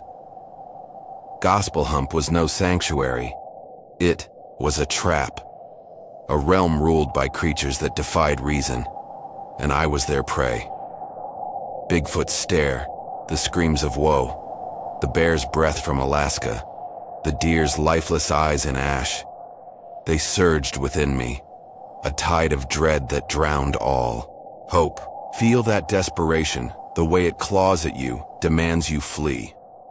Carl's voice over the satellite phone, promising extraction, was my only tether to the world. But 30 miles of wild stood between me and freedom. Picture yourself running, the forest alive with hunters, its shadows chasing you to the end. This was my final journey, a race to escape the terrors of Idaho. But the wild wasn't ready to let me go. I didn't sleep that night, my eyes fixed on the tent's zipper, my heart pounding with every rustle beyond the boulders. You're marked now, stay vigilant. The dogman's claws, its upright form, the Bigfoot's piercing gaze. They loomed in my mind, a gallery of nightmares I couldn't shut out. Feel those images, the way they bind you, refused to fade. I broke camp at first light, the sky bruised, with clouds, the air heavy with damp earth and pine. My pack, 35 pounds of gear, pressed against my spine, its weight a cruel reminder of the task I'd abandoned. You're not a surveyor anymore. You're prey. I checked my map. Its creases, worn, the extraction point 30 miles northeast, a rutted road dividing Gospel Hump from Frank Church. My only hope. Picture that road, a faint promise, the forest fighting to keep you. The descent was treacherous, the slopes muddy from the storm, each step a battle against the slick earth. Feel your boots slip, your body falter, the mountain defying you. I stumbled through valleys, my legs knotted, my breath ragged, the forest's silence a lie that hid its watchers. The bear's gaze from Alaska flickered in my thoughts, a warning I'd ignored. The deer's eyes in ash accusing me of trespass. You don't belong here. You never did. I pushed harder, my pace relentless, the miles blurring into a haze of fear and fatigue. The terrain was brutal. Rocks rolled underfoot, underbrush clawed at my clothes, ridges rose like barriers against my escape. Imagine that struggle, the wild testing you, daring you to fail. My canteen ran low, my throat dry, but I didn't stop, driven by the dogman's snarl, the Bigfoot scent, earthy, coppery, a pulse in my blood. By midday, I reached the dividing road, a rough path winding through the wilderness, its ruts deep and jagged. Picture that road, a scar on the forest, your last chance. I turned north, my boots pounding the dirt, the forest thinning but no less menacing, its shadows stretching like fingers. The feeling of being watched never left, a prickling at my neck, a certainty that the creatures knew my path. You're not alone. They're coming. I gripped my tranquilizer gun, its darts reloaded, my .357 a cold weight at my hip, both frail against the terrors I'd faced. Feel those weapons, their empty promise, the wild mocking your effort. The road wound, through open stretches leaving me exposed, a target in a land that owned me. I ran, my lungs burning, my legs screaming, the dogman's eyes, orange, piercing, driving me forward. Night fell, the stars hidden, the air thick with mist. You're running blind now. Keep going. I camped in a small clearing off the road, my tent a fragile shell, my eyes scanning the trees. The forest was quiet, a deceptive calm that mocked my fear. You're not safe. You never were. I ate a meager meal, trail mix, jerky, my stomach growling, my nerves too raw to care. I kept, my weapons close, my ears straining for any sound, the Bigfoot's face, half human, half ape, etched into my vision. Picture that face, its eyes knowing, claiming you. I dozed fitfully, the dogman's snarl, the screams of woe, the storm's rumble weaving through my dreams, a nightmare I couldn't wake from. Dawn broke, the mist lingering, the forest waking, with a hum that felt wrong. Feel that unease, the sense that the wild's not done. I called Carl, his voice a distant anchor, confirming the extraction time. The plan a fragile thread of hope. I packed quickly, my hands trembling, my pack heavier with dread. You're close, but close isn't enough. I set off, the road stretching endless, its ruts a cruel test of my strength. The mist thickened, the trees closing in, their branches swaying as if alive. Imagine those trees, their whispers growing, their eyes hidden. I was nearing the extraction point, the faint hum of a plane breaking the silence when it happened. A deep, guttural cry, the same woe that had shattered my nights, echoing through the forest. Feel your blood freeze, your body scream to run. Another cry answered, closer, louder, a force that shook the earth. Picture those voices, titans claiming their prey, marking you. Rocks tumbled, one landing near my pack, spraying dirt into the air. I grabbed my gear, my heart pounding, and bolted, the road blurring beneath me. You're out of time. Run now. The screams grew louder, deafening, a chorus of rage that drove me faster, my pack bouncing, my breath a ragged gasp.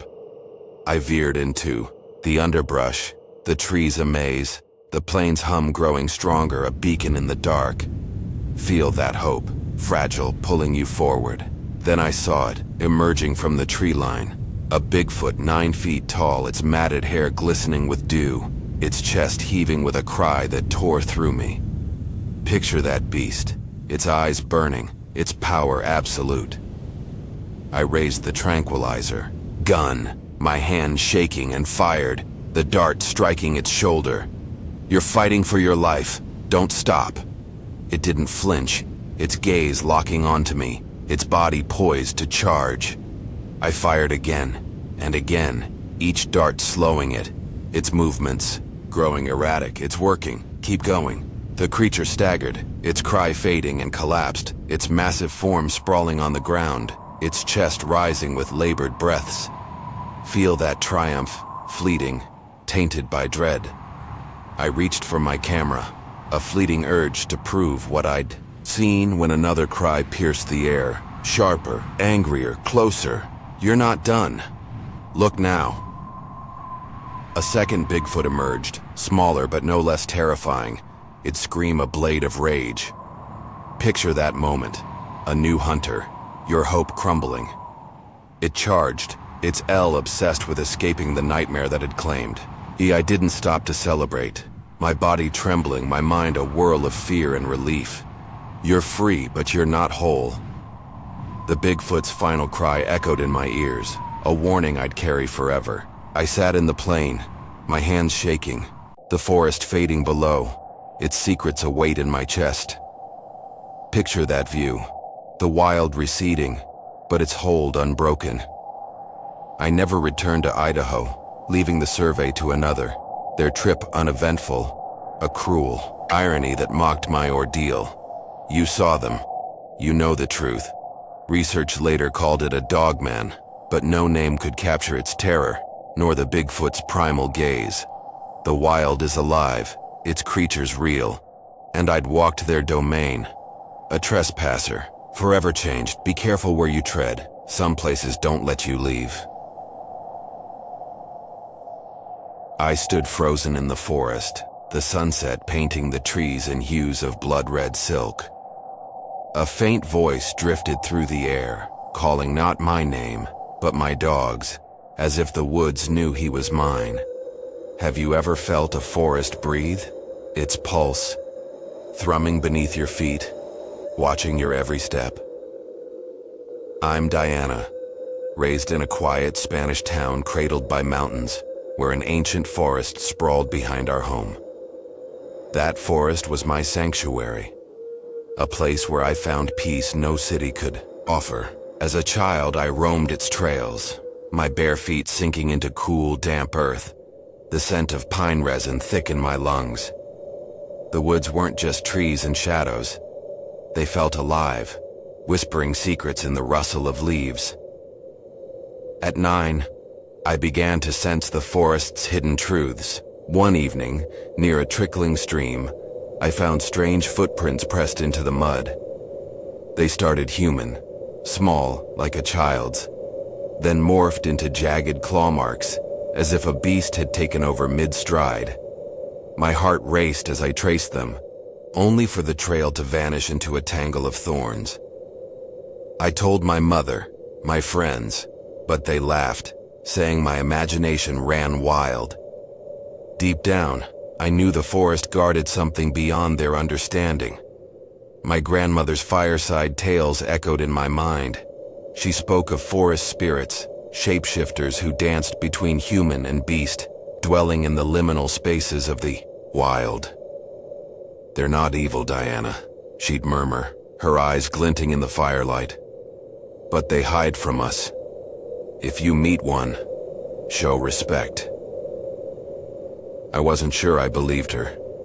Yet each time I stepped beneath the canopy, I felt unseen eyes, tracking my path, a presence woven into the shadows. Years passed, and the forest remained my haven. By 14, I had my first dog, a scruffy mutt with soulful eyes who loved the woods as much as I did. We'd wander for hours, him bounding ahead, chasing scents, while I trailed behind, lost in the symphony of birdsong and wind. But then, something changed. One crisp autumn afternoon, as golden leaves crunched underfoot, a sharp whistle pierced the air. My dog's ears pricked, and he bolted into the undergrowth, tail wagging furiously. I called after him, but he didn't return. The whistle came again, clear and human, yet no one appeared. I scanned the trees, expecting a neighbor or a hunter, but the forest was empty, save for the swaying branches. My dog re-emerged, panting happily, as if he'd been playing with an unseen friend. This happened again and again, whistles luring him away, followed by faint rustles deep in the woods. Sometimes I glimpsed a dark shape darting between trees, too swift to be sure, but it looked like another dog. One day my sister joined us. As we walked, the whistle rang out, and my dog vanished into the thicket. "Who's that?" she asked, her voice uneasy. I shrugged, masking my own curiosity. Then, a boy's voice drifted from the shadows, calling my dog's name with a strange, lilting cadence. My sister froze, her eyes wide. "Diana, that's not normal." I laughed it off, joking that my dog had a werewolf friend, but her words lingered. The forest felt different now, its peace tinged with a question I couldn't answer. I began to notice details I'd overlooked. The air grew heavier when the whistle sounded, the birds falling silent. The scent of damp earth mingled with something musky, like wet fur. Yet I wasn't afraid. Whatever called my dog seemed gentle, playful even.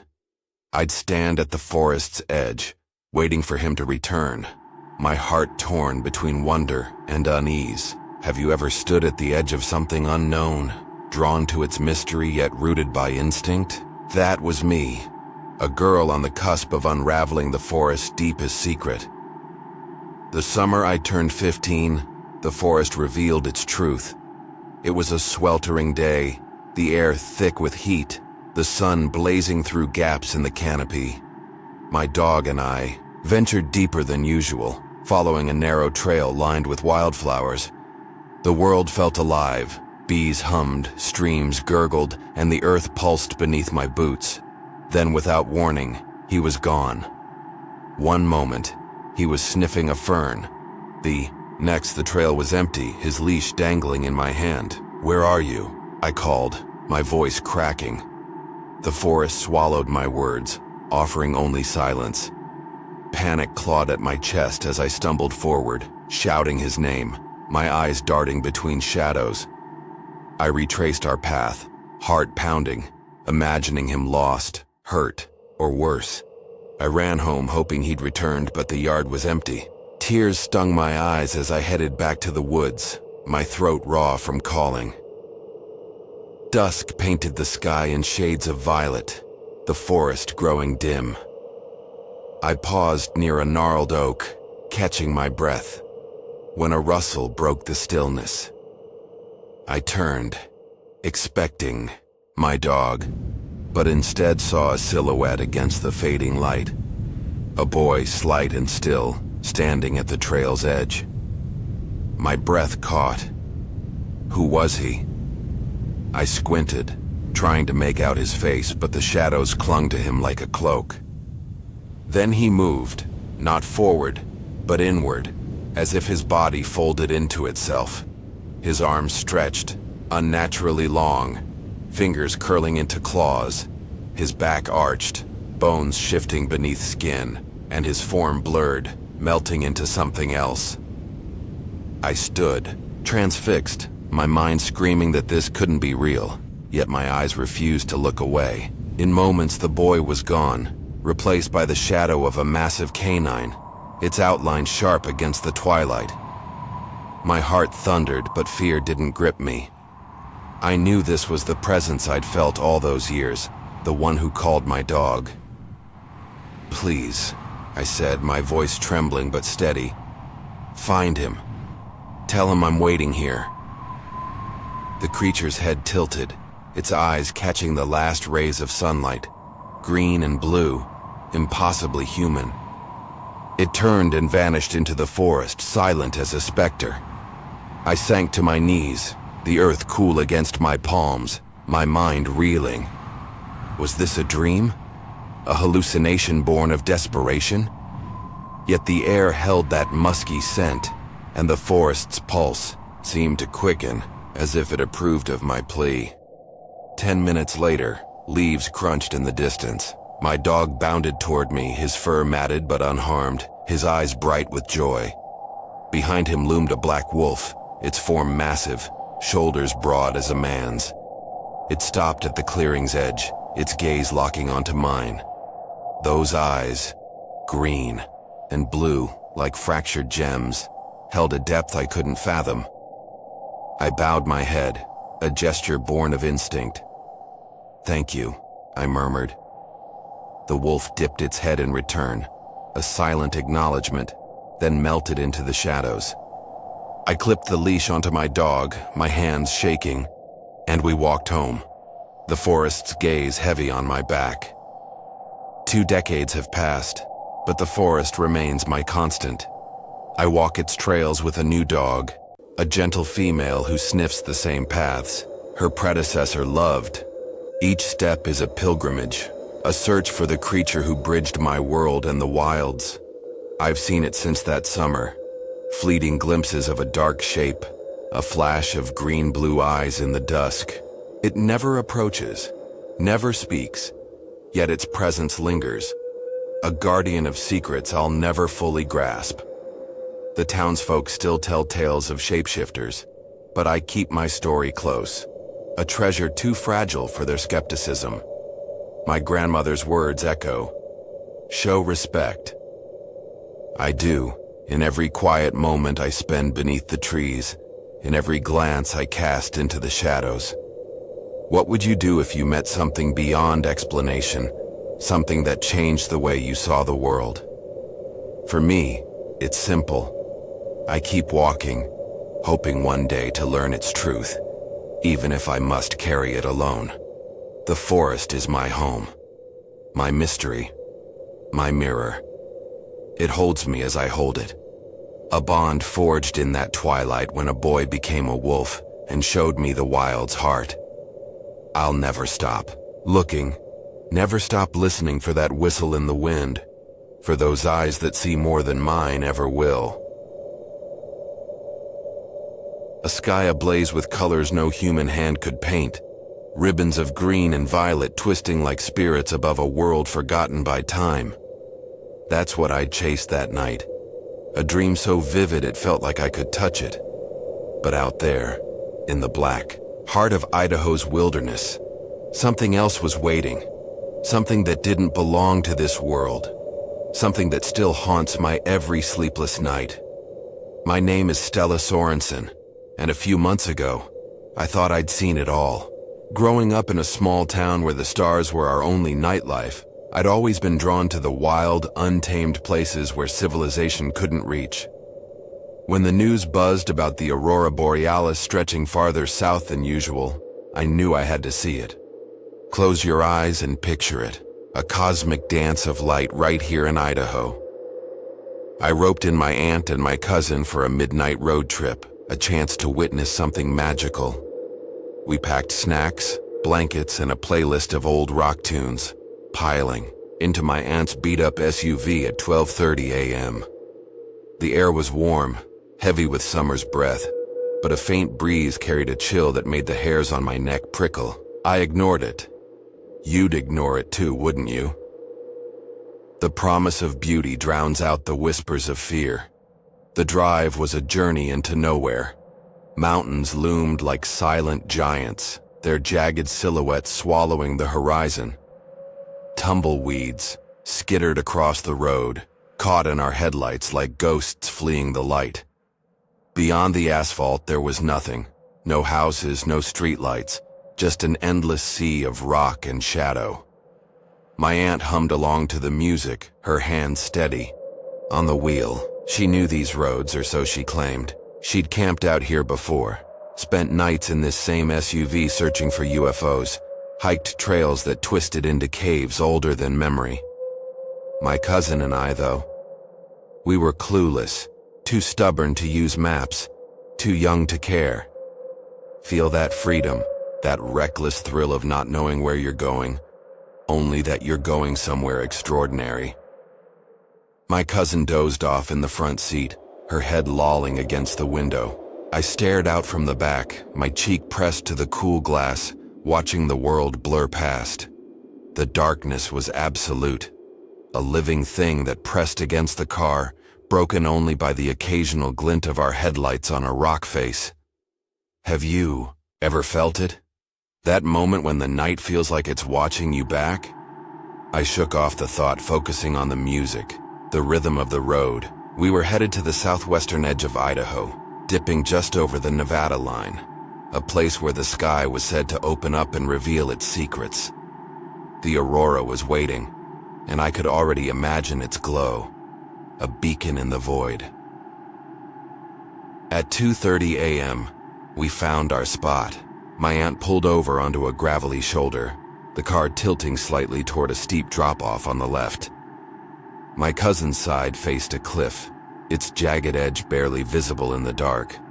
My side, the right back seat, looked out onto the road we'd just traveled, a ribbon of asphalt fading into nothingness.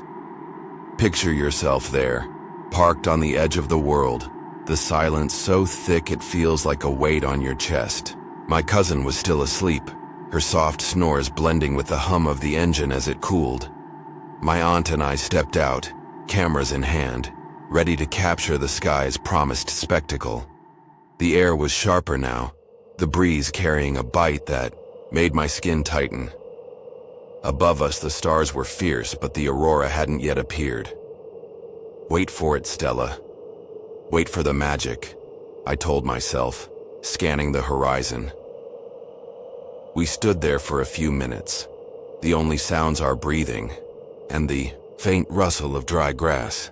I snapped a photo, the flash briefly illuminating the cliff's rough face. Then it began. Listen closely now, because this is where the dream starts to crack. A sound, faint at first, like a breath caught in the wind. It grew, curling around us, a low, uneven hum that didn't belong to any instrument I knew.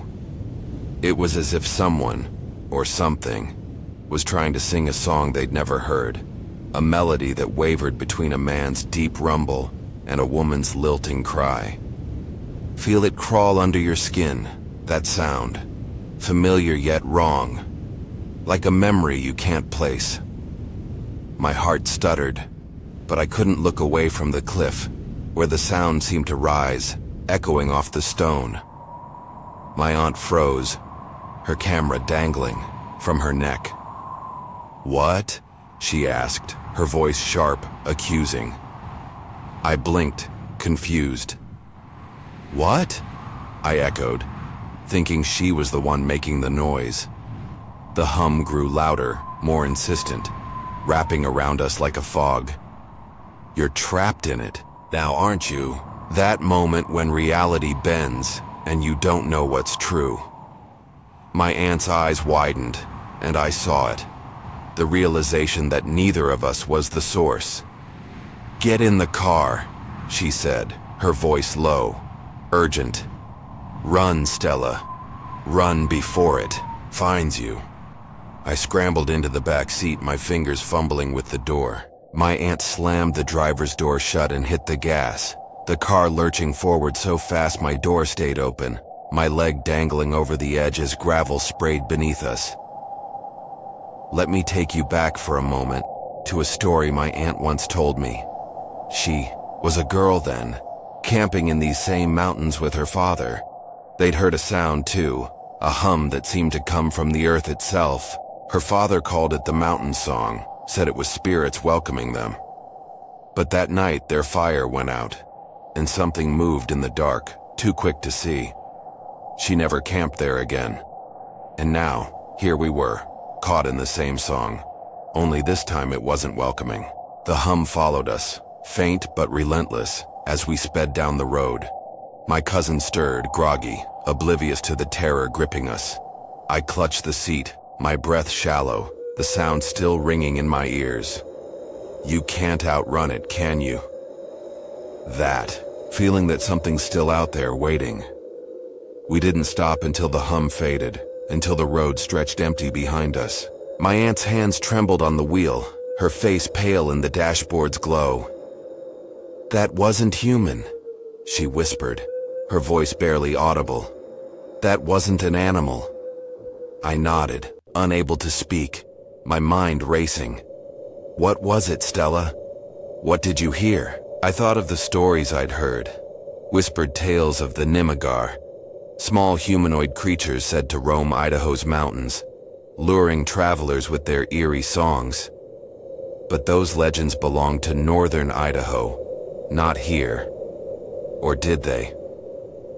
What, if they'd followed the wind, found us in the dark? My aunt had another theory. Skinwalker, she said, her voice flat, certain. She'd read about them, shapeshifters that mimicked voices to draw you close. My cousin, now awake, rolled her eyes. It was probably a coyote, she muttered, but her voice lacked conviction. Feel the weight of that moment. The three of us in that car, each clinging to a different truth. I wanted to believe my cousin, to dismiss it as an animal, a trick of the wind. But the hum had felt alive, deliberate, like it knew we were there. Close your eyes and hear it again. That song that wasn't a song, calling you back. I searched online later, typing Nagar Idaho dwarves into my phone, finding scraps of lore about creatures that sang to lure their prey. The stories didn't match our location, but they matched the fear. The sense that we'd brushed against something ancient, something that didn't want us there. You're still wondering, aren't you? What was out there watching from the cliff? The aurora never appeared that night. The sky stayed dark, the stars cold and distant. We drove home in silence, the hum a ghost in my memory, a sound I couldn't shake. It's still with you, isn't it? That feeling that you left something behind, or maybe it followed you home. I don't go to those mountains anymore. The wild places I once loved now feel like a trap, a stage for things I can't explain. Pa, Aunt avoids talking about it, but I see it in her eyes, the same fear that keeps me awake. My cousin laughs it off, but she doesn't drive at night anymore. And you? What would you do? Would you chase the lights, or would you run from the song? I don't know what we heard that night, but I know it wasn't a dream. It was real as the cold sweat on my skin, as real as the cliff that loomed over us. The truth is out there, Stella, waiting in the dark. Sometimes when I close my eyes, I hear it again. That hum, soft at first, then louder, calling me back to the mountains. And one day, you might answer. Mightn't you? Until then, I keep my windows locked, my lights on, and I pray the song stays far away. The forest held its breath and then it screamed, not with wind or birds, but with a single tree thrashing like a beast caught in a trap, its branches clawing at the sky. My cousin and I stood frozen, 12 years old, hearts pounding as something unseen tore through the silence we thought we knew. Have you ever felt the ground betray you, turning a place you love into a stranger? I'm just a kid from a small town, 12 years old that summer, when the woods behind our house were our kingdom. My cousin, same age, was my partner in every adventure. We'd spend hours in those woods, carving sticks into spears, building forts from fallen branches, pretending we were explorers charting unclaimed lands. The forest was our refuge, its trails worn smooth by our sneakers, its air thick with the scent of pine and damp earth. We knew every tree, every stream, or so we thought.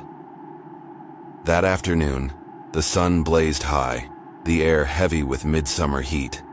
Sweat beaded on our foreheads as we sat cross-legged in a clearing, surrounded by towering oaks. We'd hatched a plan to build a crossbow. Nothing fancy, just a kid's dream cobbled together with knives, duct tape, a rubber band, and scraps of wood. "This is gonna be epic," my cousin grinned, his eyes bright with mischief. We whittled and taped, our hands sticky with sap, laughing over stupid jokes about knights and dragons. Hours slipped by, the forest humming with cicadas, the world feeling perfect. Finally, our crossbow was ready, a crude thing that looked more like a toy than a weapon. We carved a small bolt, sharp at one end, and I steadied the bow. "Stand still," I told my cousin, aiming at a tree behind him. He nodded, trusting me like only kids do. On the count of 3, I pulled the trigger. The bolt flew, faster than we expected, and buried itself not in the tree but in his calf. His scream sliced through the air, sharp and raw. I dropped the bow, my stomach lurching as blood trickled down his leg. A splinter of wood lodged in his skin. "Don't tell Mom," he gasped, his face pale but determined. We couldn't face the grounding that would follow, so we took matters into our own hands. With shaking fingers, I used my knife to dig out the splinter, wincing at every flinch he made. It wasn't deep, thank God, and the bleeding slowed quickly. We sat there panting, adrenaline buzzing through us. "That was dumb," I said, and we burst into nervous laughter, the kind that comes when you've dodged disaster. We checked his leg, decided he'd live, and turned back to carving more bolts, talking about soccer to shove the scare behind us. Then the world shifted. To our left, about 20 feet away, a tree stood among dozens of others. Nothing special, just another oak with rough bark and sprawling branches. Without warning, it began to shake. Not a gentle sway from a breeze, but a violent thrashing, as if something massive had seized it and was wrenching it from the earth. Leaves rained down, branches snapped, and the ground seemed to tremble beneath us. My cousin grabbed my arm, his nails digging into my skin. "What's that?" he whispered, his voice barely audible. At first we thought bear. The woods weren't known for big predators, but it wasn't impossible. We scanned the undergrowth, expecting to see fur or claws, but nothing moved. The air grew thick, the cicadas' hum silenced, the forest holding its breath. Then came the sound, a deep, guttural roar that wasn't animal, wasn't human, wasn't anything we'd ever heard. It rolled through the trees, heavy and primal, like pain and rage woven together. My chest tightened, my breath caught, and I felt the sound in my bones, as if it came from the earth itself. The tree kept shaking, its roots groaning, and we stood paralyzed, eyes locked on the chaos. Have you ever stared into something you can't explain, knowing it sees you too? The roar faded, but the silence that followed was worse, empty, oppressive, like the world had turned its back on us. The tree stopped moving, standing still as if nothing had happened. We waited, hearts hammering for something to emerge, a bear, a person, anything. But the forest offered nothing. No footprints, no broken branches, just that lingering weight of something wrong, something watching. We didn't speak. We didn't need to. We bolted, crashing through the underbrush, thorns snagging our clothes, our crossbow and bolts abandoned, in the dirt. My lungs burned, my legs pumped, but fear drove us faster than we'd ever run. We didn't stop until we burst into the backyard, the house looming like a lifeline. Our mothers looked up from the porch, confused by our wild eyes and heaving chests. "What's wrong with you two?" my mom asked, brushing it off. We tried to explain the tree, the roar, the silence, but their laughter stung. Probably just the wind, she said, or a deer spooked you, but we knew better. No wind could shake one tree while leaving the others untouched. No deer could make a sound that haunted us like that. We avoided that part of the woods for years, sticking to safer trails, but the air there felt heavier, like eyes followed us from the shadows. We never heard the roar again, never saw the tree move, but the memory clung to us, a scar we couldn't shake. As adults, we've gone back, driven by a need to understand. The clearing looks the same, the oak unremarkable, but standing there, I feel it. The forest's pulse, slower now, but alive. Old-timers in town tell tales of things in the woods, creatures older than the hills, neither man nor beast. They don't want you there, one said, his eyes distant. Respect their ground. We've tried to rationalize it. An animal. We didn't know. A trick of nature. Maybe something beyond our world. But deep down, we know. Whatever shook that tree, whatever roared that day, it was real. And it's still out there, waiting.